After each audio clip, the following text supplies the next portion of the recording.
Dəyərli izləyicilər, Pancomi TV YouTube kanalımıza xoş gəlmisiniz. Zəhmət olmasa bəyənin və videonu axıracan izləyin, bəyənməyi unutmayın, dəstəyiniz üçün təşəkkür edirik. Hindistanın Maharashtra ştatında hərəkətdə olan qatardan yıxılan ən azı 5 nəfər həlak olub, bir o qədər insan isə ağır xəsarət alıb.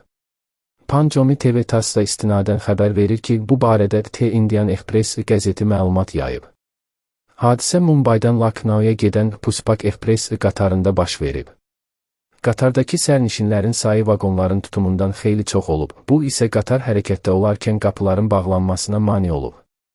Zərər çəkənlər xəstəxanaya çatdırılıb, onlardan 5-i reanimasiyada ölüb. Hindistanın Dəmir Yolu Nəqliyyatı Nazirliyi etiraf edib ki, qatarlardakı sıxlıq sərnişin axınının yüksək olması və nəqliyyat infrastrukturunun kifayət qədər inkişaf etməməsi ilə əlaqədardır ki, bu da vağzallarda sıxlığa, yol boyu antisanitar şəraitə və faciəli hadisələrə səbəb olur.